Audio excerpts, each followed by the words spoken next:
What's up everyone, Adrian here. In this week's video, I'm going to be talking to you about masking, and I have 5 photos from my Japan travels that I want to go ahead and talk about this.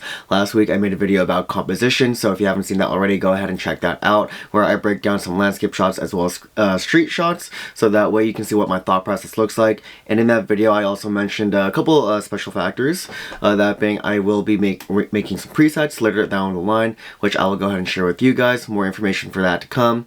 And now this time around, I want to make a video about masking, because back when I was editing, I didn't do a lot of masking to begin with, and I felt like by taking the extra time to work on my photos and just isolate certain areas, enhance certain areas, I was able to make my photos pop even better. So if you want to go ahead and level up your photography as well as your editing, come learn with me. We do these videos so that way we can all grow together and have fun with what we do. So let's go ahead and hop into Lightroom and let's get right into it. Alrighty, we are in Lightroom, and you know what happens when we're in Lightroom. We got the glasses on so you know it's serious and we can see everything in high definition. So starting off with our very first image over here, what I want you guys to take away from these series of images as I'm editing them is not just like the how, when, why, and when and where I use these masks, but just more so like first understand the concepts of like what it is that I'm doing, how I'm enhancing certain features within the frame, and then how I'm using masking to go ahead and really enhance that feature or isolate something or making something not as like prominent within the frame itself, so that way I can tell a better effective story that way. So this time around we got the reference photo on the right. This is the finished product and this is what we're going to be working to, and on the right is basically the photo that's like 90% of the way done. Now we just need that extra 10% to get us over that little hurdle and make it even better. So a lot of the masking that I'm going to be showing you guys, you can do this in Lightroom Classic as well as within Lightroom Mobile as well. If you guys want to see how I edit within Lightroom Mobile, I'm more than happy to make those videos. Just let me know in the comments below. But with all this in mind, you're going to see a lot of overlap between not only how I'm using masking within these series of street images, but in like landscape as well too. So you can apply these principles in a variety of conditions. It just really depends on what kind of context and what it is that you shoot. I shoot mainly landscapes, portraits, as well as street, so like I have a wide variety of range to work with. So with this in mind, let's just go ahead and hop right into it. For context, this is over in Hinokicho Park over in Roppongi, and this was standing over a bridge where it's connecting the park as well as the mall itself.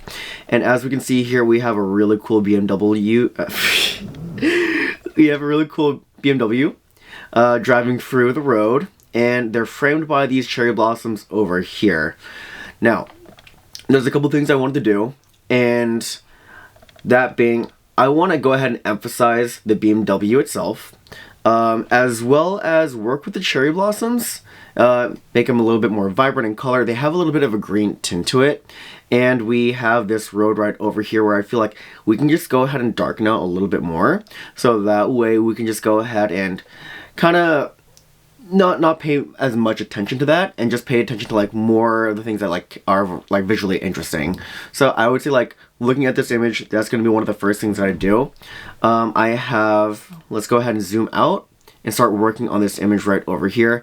Really simple go-to mask that I use, and really most of my images when I'm trying to like focus on something is create a linear mask. Now right over here, because this corner is just very insignificant and doesn't really provide like too much within the frame itself, and it is dark, you can do this in a couple ways. You can go ahead and use a vignette, so that way it darkens the corners and focus on the main subject in the middle. Otherwise, if you just want to isolate a certain part of the frame and just really darken that out, I just go ahead and do that within with a linear mask itself. So from here, now that I have my linear mask, and if you guys aren't familiar, when you hit O on your keyboard, whether it be like a Mac or a PC, you can go ahead and see what kind of overlay that you have, and then you can reposition accordingly. Everything within this like bottom half of the linear gradient is going to be 100% affected, while as we gradually expand the linear gradient out, past like this 50% mark over here, it's kind of hard to see since we have a little bit of a red road. It's going to apply 50% of the effect. So right over here, I have exposure. I will go ahead and bring that down quite a bit because I want a lot more contrast, and just like there's no real significance in the left hand corner, there's a lot of empty space, which also helps the white BMW as well as the cherry blossom stand out a little bit too. So we got that underway. I'm gonna go ahead and click back in. And I should mention this too. When it comes to masking, don't just work with what you have within the frame itself that's provided. You can go ahead and zoom in and out of the frame, and you have so much more real estate to now reposition some mask. Granted, there's other Lightroom editing techniques where, like, hey, you might want to create like a fake sun or something like that, or like more glow. I may show you that within this series of photos, but we'll see as we progress later on. But now that we have that underway, what I want to do here now too is emphasize the subject within the middle of the frame, that being the BMW itself. There's a couple ways that we can do that. Right now, it is relative to our finished product, much colder in tones, as well as not as poppy. And it kind of blends in with the rest of the like kind of white cherry blossoms over here too. So what I like to do here is, when it comes to masking, and you can do this in a couple ways, and I have a preferential method depending on like what it is I'm working with. You can either do a select subject, but as you can see, select subject doesn't always work depending on what the photo is. It did miss its mark this time, and it selected the whole road as well as the BMW, so didn't get it entirely wrong. But I'm gonna go ahead and delete that. What I'm gonna do here is I'm going to select objects over here, and I effectively have this little circle. I can go ahead and expand it out using the mouse wheel, and I'm just going to basically brush over this BMW over here, just get the edges nice and well, and just look at that. Didn't even have to complete the entire mask, but I was able to isolate that certain part of the frame itself. So I'm gonna hit O, so that way we can see the changes in real time. This is key for editing the color white. Now what you want to do, usually when you have something that's white, it reflects the colors that are being bounced off of it. For example, if you're going to be like, if something white, whether it be a car, flower, whatever it may be, and it's right next to like say a green bush, it's going to gather some of that, not to get too technical, gather some of that green data, or the light's going to be reflected from the green bush onto the white flower, car, whatever it may be. And now that white object is going to have like a tint of like green. In this case, because the car is under shade, it has a lot more cooler tones associated with it. So instead of trying to warm things up, because that'll progressively create the car more yellow, instead of cooling things down because that's going to create a car a little bit more blue, what I'm going to do is I'm going to desaturate this, and it's okay to exceed, like there's no real defined number when it comes to desaturating something, but desaturate it to not only taste but also make it make sense. So like right here, there's like really no traces of blue, and when I look into the glass relative to how I had it before, there is much more blue. It is a little bit hard to see within the YouTube screen itself, but trust me on this. Try it out for yourself when you're editing something white. So I just like 25 increments of 5, 10, whatever it may be, because that's really easy for me. However, now that we have our mask desaturated, what I want to do from here is I want it to stand out a little bit more. So I'm going to actually increase the exposure, and increasing the exposure also increases how punchy and white something is. You can take this a step further and also work with your whites, have it stand out a little bit more. I think 5 is going to be fine. And then you can also work with the highlights too. What I also like to do in this case, because I'm working with basically black and whites, I like to go ahead and increase my contrast to make it stand out a little bit more. And if you want to get a little crazy with it too, what you can do too is also increase the clarity of it as well. Before and after, click a little eye icon over here. We have made significant improvements, and it's just making like a couple changes to different sliders. But that's like some of the basic principles when it comes to working with white. You can use this on, yeah, really any white object. A very common one is going to be teeth on, like, say, a smile or something. So again, you can use these same principles. Let's go ahead and unclick that. Now, from here, what I want to do as a finishing touch is work with the flowers themselves. Now, if you have seen cherry blossoms in real life, in some cases, they can be vibrant and pink, but that's not always the case. Life is not always an anime. When you see them in real life, and again, this is depending on how the light hits it too, for the most part, they are like kind of like a palish kind of pink, more so leaning towards the white. So what I want to do here, I want to stylize it just a little bit. I'm going to go ahead and zoom out, and we're going to go ahead and work with the cherry blossoms. Now, what I like to do, very similarly to the linear gradient on the dark left corner that we made, I like to go ahead and, and if you want to get a little bit more space and real estate to work with, go ahead and hit these arrows to go ahead and collapse the view. What I want to do is create another linear gradient over here. This linear gradient, like I mentioned before, is going to be affecting the majority of the cherry blossoms in addition to whatever is within this half of the linear gradient is going to be affected by 50%. So that way I don't want to affect anything in the bottom left-hand corner. What I like to do from here then, you can do this in a couple ways, depending on what you want, depending on what you're trying to accomplish. But I'll show you both, so that way you can get a sense of what to do and what not to do, and how to use this tool effectively. What I like to do is intersect the mask, and I'll show you with luminance range. Now, luminance range is going to affect all the values that share that same luminosity value. I'll go ahead and click any bright portion of the cherry blossom, for instance. So, what I've shown here, and as I hover over this hexagon, it's affecting all the cherry blossoms, but it's affecting everything that is within the brighter tones, that being part of the road as well, these markings, and the white car. But because we don't want to affect the white car, you can subtract that mask in a couple different ways. Now, I'm going to go ahead, delete luminance range. What I like to do, in this case, I like to intersect a mask again, but this time I'm going to select color range. Color range is very similar in the sense that you're selecting only values that share the same, you're only selecting things that share the same value as what you're selecting. In this case, I'm not necessarily selecting the whiter portions or the brighter portions, but more so that color associated with what I'm selecting. And as I hover over this color wheel over here, I am selecting all the cherry blossoms. And this time around, it done a better job of not selecting the markings on the road as well as the white car. However, we can go ahead and address that too. And before I start working on the cherry blossoms and stylizing them and coloring them a little bit more, making them pop a little bit more vibrance and color, what I like to do is I like to hit the subtract over here. And then very similarly to my select objects, hope you guys know what I'm getting at, I am going to basically select the car over here. So that's something that we don't affect during the edit. So now, when I look at mask free, while it does show everything, and it's a little bit hard to see in this corner over here, I'm only affecting the cherry blossoms themselves.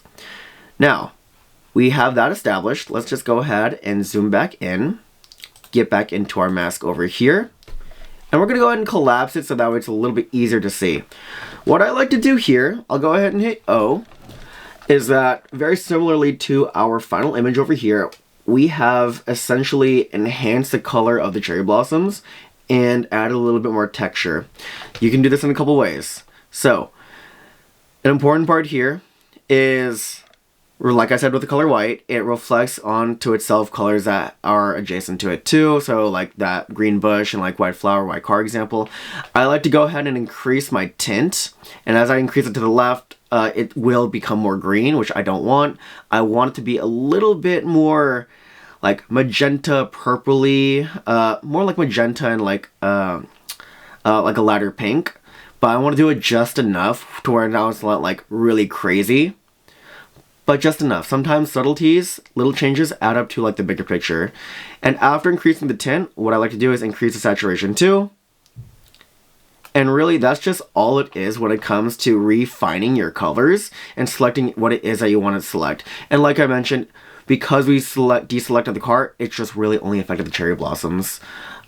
And for a little bit more taste, go ahead and increase the clarity on that too.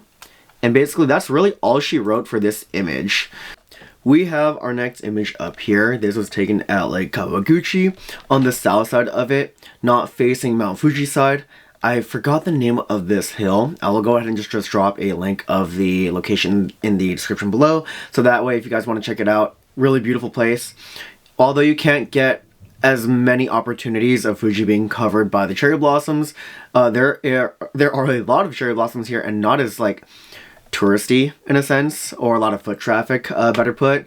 I did go on a weekday and there were a lot of really cool things just going on, just being under the cherry blossoms under a blue sky day. And I have this elderly couple over here just walking through the cherry blossoms, and I just think like, man, that was just like something straight out of an anime. And I thought it was really cool enough to like photograph it.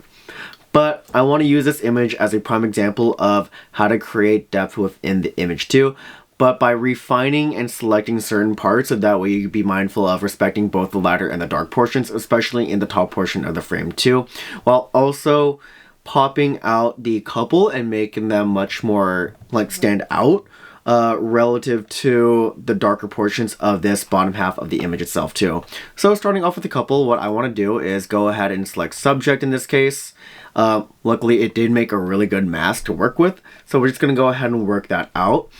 And from here, I'm going to do a couple things because the gentleman in the jacket is wearing very similar tones relative to everything else in the frame. While the lady stands out, I also want to make him stand out too, and just both subjects in general. So I'm just going to go ahead and increase exposure, make sure that the overlay is not on, so that way we can see in real what we're affecting. I'm just going to go ahead and increase it by 50, make them stand out quite a bit. And then from here, I do want to focus on increasing certain values when it comes to the lighter portion. So we're just going to go ahead and hit the highlights a little bit, increase that, as well as the whites. And what I also like to do, as long as my mouse is cooperating with me, is also work with the shadows as well as the blacks, but in different ways. Shadows, I like revealing a little bit more details, a little bit more of the creases within the clothing itself. So that way things aren't lost, and sometimes even the finer details are what matters when it comes to just working with either a select portion of the image or just like human subjects. So I'm just going to go ahead and increase the shadows just a little bit, and then I'm also going to work with, I'm also going to work with the blacks themselves too. I'm going to go ahead and decrease that just this time around, so that way there is some three-dimensionality and pop to it. And just for taste, I'm just going to go ahead and work on the contrast itself, work with that on 5, and already we have made quite a significant change. So if I hit the eye over here, they're standing out quite a bit more than how they have appeared before. Now this time around, I also want to warm it up a little bit because it was a little bit of an overcast, at least how the clouds passed this time around. And as for saturation, I'll just go ahead and increase that a little bit too, because I do like the colors that are coming off of this lady's jacket over here. So that is my first mask when it comes to the human subjects. Now, a very, in a way, minor detail, but sometimes it's even the minor things that can make a really big difference over here.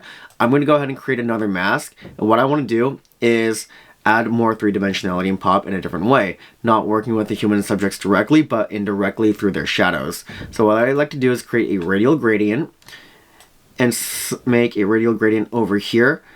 And then I like to intersect that with luminance range.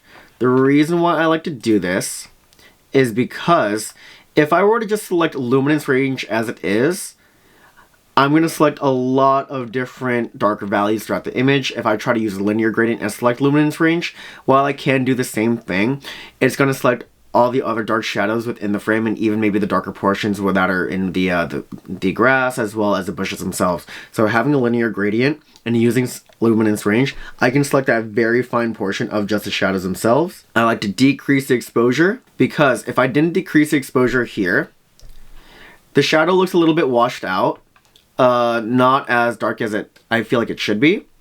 And then we can go ahead and enhance that by decreasing the exposure, and just like that, just from those two masks alone, I can go ahead and emphasize more of my human elements in conjunction to the frame itself, and just like all the other surrounding elements too. Speaking of the other surrounding elements, I just want to work on a couple of different masks over here. So like what we did in our past example, I'm just going to go ahead and hit click on the image, select out a little bit. I'm going to make a couple different luminance range masks over here. So first one being the linear gradient. Hold shift, go ahead and select downwards. This time around, I'm going to be selecting the colors because I want to affect the cherry blossoms and make sure that they are the only things I'm selecting, not just the luminosity value itself. You already know what we're going to do here. We're going to go ahead and increase the tint by 10, as well as increase the saturation. And I'm also going to go ahead and increase the temperature a little bit too, since it is a little bit of a warmer day. Some sun did come out to play. And as for my next linear gradient over here, go ahead and collapse this, shift linear gradient, and then we're going to go ahead and select the menu again and intersect the mask with luminance range. And this time around, I'm going to select the darker portion. So if we go ahead and hit O, any portion that's dark over here, I'm going to go ahead and select this pocket. You don't have to be really precise with this because, again, you can change the luminance range with this slider over here depending on how you want to affect it. But now that I'm essentially ignoring everything that has the lighter value, I want to go ahead and create depth in a different way using this tool, and that's just by decreasing the exposure by quite a bit.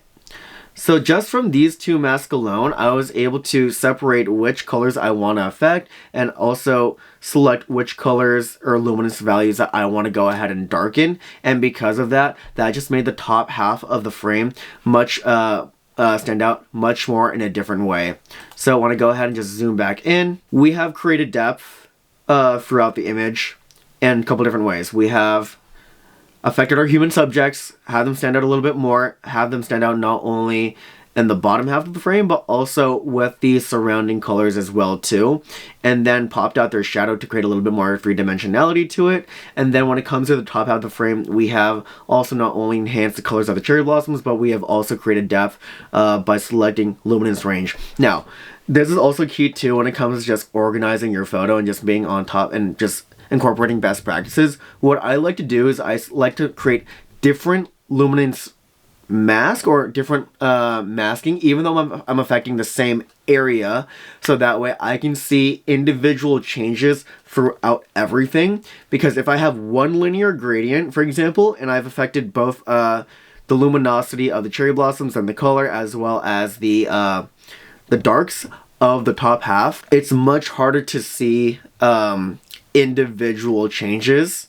Granted, you can see the whole effect after hitting the I button, but at the same time, like, that's how I keep my stuff organized, and I know what I affect. And if I don't want anything, instead of deleting a whole mask, I can just delete an individual mask and then just create a new one and then work from there. That is what we call incorporating best practices within our masking. Last but not least, we have our final image over here. This is at Lake Kawaguchi, and I thought that this was really interesting, having this gentleman just stand basically center frame and really help show the scale of Fuji. And if you haven't been to Mount Fuji, like, or the surrounding towns, Fuji is massive. Like, it is big fun. But there's a couple things that I want to do and really help illustrate some good practices when working with landscape photos in particular. When it comes to a landscape itself, there's a couple things I like to do. I want to go ahead and emphasize more of the finer details within the snow-capped mountains, and also create a much deeper sense of depth, as well as really bring out the colors within the blue sky, as well as some of the colors within the blue lake as well. So with this in mind, we're going to work on a couple different things, starting off with the sky. Just really easy, instead of having to do the old school way of whether like luminance range or linear gradient luminance range, and then selecting, or even color range and selecting the sky. We have a sky mask, really easy overall. I'm going to go ahead and just work with the temperature slider because that will help bring out the richness of the sky. And keep in mind, this reference photo on the right, it's already been edited to incorporate a little bit more blue in the sky, but we want to go ahead and isolate a certain part of the image itself. And I'm also going to go ahead and increase the saturation by quite a bit because it is a nice, beautiful blue sky out there. And now we got that underway. A little bit more vibrant than how I had it in the reference photo, but totally alright. This is all for learning purposes. The other thing I want to do here is to continue to work on the mountain. Now, when it comes to mountain ranges, depending on how you have them in focus, you want to, I would say good practice is going ahead and emphasizing some of their really unique qualities, especially when it comes to the rigidity as well as the textures of the mountains itself too. So to accomplish that, you can do this in a variety of different ways. I like to go ahead and use a brush over here, so that way I'm a little bit more honed in, zeroed in on what it is I want to edit. I could go radial gradient and then luminance range too, but I also want to be mindful of not selecting the sky too, because the sky has some luminosity values with it. And I just want to go ahead and select certain parts of the mountain. I'm also going to select these parts of the mountain too. There you go. So with this in mind, we have our rough mask of Fuji itself. I like to go ahead and increase the exposure. That way I can pop it out a little bit more, create a little bit more contrast. Additionally, increase the whites itself a little bit, as well as the highlights too. So that way, get a nice mixture of pop. But also, because we're also emphasizing the rigidity as well as the textures within the mountain range itself, or the mountain, we're going to ahead and increase the texture slider over here too. So with this in mind, now we have our snow-capped mountain enhanced. And this is also leading into Fuji itself. This is how you create depth within a landscape. As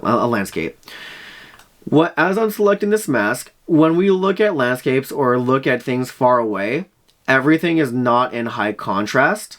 It is totally normal to have things a little bit hazier, low contrast as we look further out. Otherwise, if everything is high contrast, it's going to be like a little bit more closer than what it appears to be, and that's just not how the human eye works, and that's also not how cameras work too. So what I'm going to do over here, now that I have my rough mask of Fuji, what I like to do is I like to dehaze things as to create a sense of depth. Dehaze is quite powerful in this context. What's up everyone, post-edit Adrian over here. I just want to make a quick correction to one of my editing mistakes I did while making this video initially. So what I want to do is correct one edit over here. While we have mask number 3 up, and that being the overlay for Mount Fuji just under the snow-capped mountain, what I want to do is, as we are looking out to a landscape, things tend to be a little bit hazier, so we've already added the dehaze earlier. However, I have mistakenly decreased the blacks as well as the shadows. In this context, what we want to do is actually increase the blacks and the shadows as well, as long as my cursor operates and cooperates as it should. So yeah, let's do 9 for example, and then let's do 6 over here. But yeah, then again, if we decrease the shadows as well as the blacks, that's actually introducing a little bit more contrast and making things appear a little bit closer than they are. Then again, we are looking at Fuji from a very far distance. So, landscape shots, dehaze, decrease the dehaze, increase the blacks as well as the shadows. So, general rule of thumb. Now, let's just get right back into the video.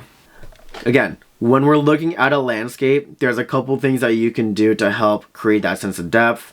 Not only depending on what kind of lens that you use. I think I use a 170 to 200 lens at this time, then shot it at at 135 focal length. So that way I can have a little bit of a compression effect. But even then, as we're compressing things and bringing the background closer to the foreground, you want to make them as realistic as possible while stylize it to your taste. And you can accomplish that by creating depth through dehazing, decreasing blacks as well as decreasing the shadows itself too. As for a little bit of a finishing touch over here, what I like to do is now select a linear gradient. This time around, I want to affect the blue and make that a little bit more, the blue lake, and make that a little bit more blue. So very similarly, we're going to go ahead and intersect the mask. Really select any blue part of the image. I feel like an easy one over here is going to be this blue puddle over here. And very similarly, like how we had it with the mountain, we're going to go ahead and decrease the temperature. Make it nice and blue. Very rich in blue to be exact. And then we're going to go ahead and increase the saturation. Very simple edits, but a lot of this is using intersect mask. I've already have another masking video up, so I'll go ahead and drop that in the end card as well as in the description below, so that way if you want to see how I'm editing for landscape photos in particular, you can go ahead and check that out. But what I want you guys to grasp through all these images I've collected along the way is really just understand the concepts and then how I'm using masking to go ahead and accomplish that, depending on what kind of discipline it is, whether it be street as well as landscapes. But like what I mentioned in my last video, I will be creating some presets later down the line. I am working on that right now, and that's going to be something really special because I feel like that imparts a little bit of my personality, as well as just if you want to be a better editor, not only can you learn with me, but you can make a much more consistent, precise edit, and edit in a way where it's like a little bit more filmic or even deriven from like movies and the like. So more announcements for that later down the line. But hope you guys enjoyed the video. I know it's a little bit of a long one, but I want to impart with you some really valuable knowledge that I have learned along the way and accumulated along the years. So with that in mind, my friends, hope to see you next time, catch you in the next video, and peace out.